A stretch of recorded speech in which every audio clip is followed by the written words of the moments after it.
your time because, like I said, this is the speakers' night, and we have a great lineup for you. But just to give you a bit of an idea of who are we, and how did this come about? So basically, as Shannon alluded to, we're kind of just a group of people here. We live here, we work here, we eat here, and we care about food on PEI. Most of us are eaters. There are a few people that are more directly involved with food preparation or food production. But for the most part, we're citizens, and we recognize that we are responsible for the food system that we create here on PEI. And so we just thought, you know what, how do we get the biggest conversation, how do we take this conversation to another level? And we thought a celebratory event where we have people talking, people eating, people meeting, learning, and it's informal, and it's a positive atmosphere, and so that's how the meal came about. So I'm going to get the presentations now. Just to explain to you what the presentations are and how they're going to unfold. We have 9 speakers tonight. Each has been allotted 6 minutes and 40 seconds precisely. Yes, so appreciate how hard it is to say what you want to say in 6 minutes and 40 seconds. Add to that, we've given them 20 slides, each slide specifically 20 seconds. It's called a Pechakucha, which is a strange name, which is why we didn't really advertise that particularly, but that's the idea. And so you'll see how that unfolds. It's really fun. So before we get to the speakers, though, I do want to invite a special guest who's actually asked to say a few words, and a lot of you will probably recognize him.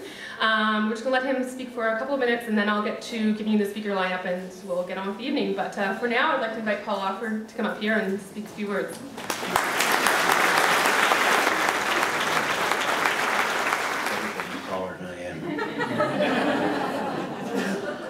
I hope I don't have to tell anybody here what I've been doing lately. Oh, I do? Anyway, I just wanted to get this moment so that I could say thank you.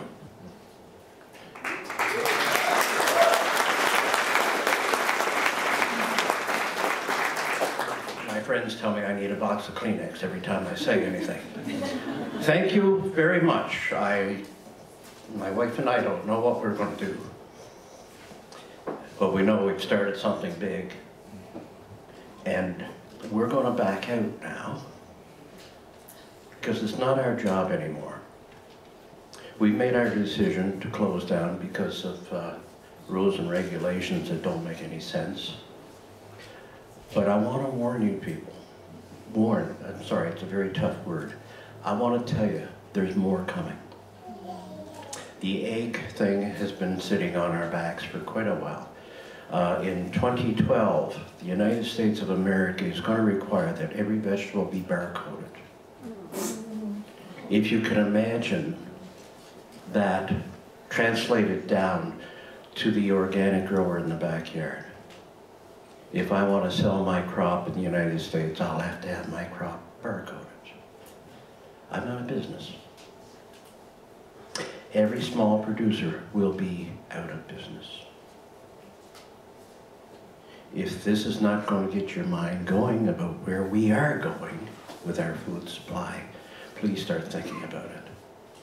Because if you can do something now, it'll solve the problem that we're into right now with the eggs. The brick wall has been set up. And what we're doing now is knocking our heads against that brick wall, trying to get some sense through that concrete thing. If we start now on the other parts of our food supply, we might have a chance before that brick wall goes up. It's very serious time, folks. You know, I was actually going broke for the first 25 years of my vegetable growing. My wife had to work. I drove a school bus. Every ounce of money we had was transferred back into the garden because it never makes money. Why?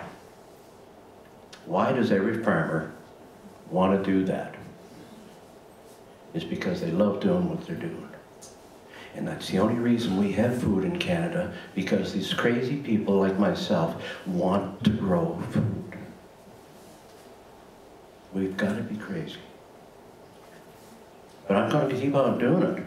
We might be closing the bed and breakfast, but I'm keeping the garden going. Until my wife says, no, I'm sorry, you can't buy seed this year. I had to borrow money to get the gas to get here tonight. Start thinking about where your food is coming. The only reason I'm still in the business after the last 5 years is because China started killing our pets.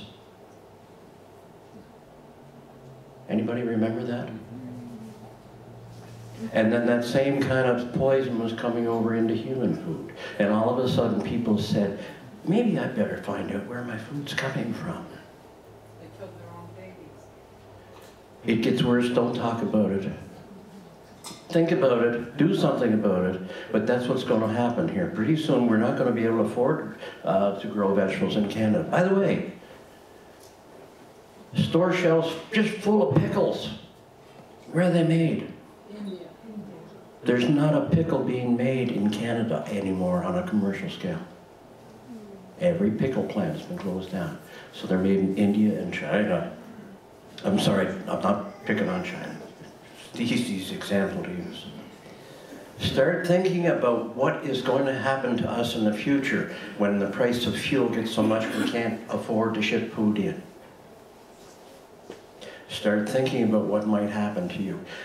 I've done tours for the whole 32 years I've been in business, and the groups I like to talk to are the young people. We've had Katima in for the last year, about 10 different groups.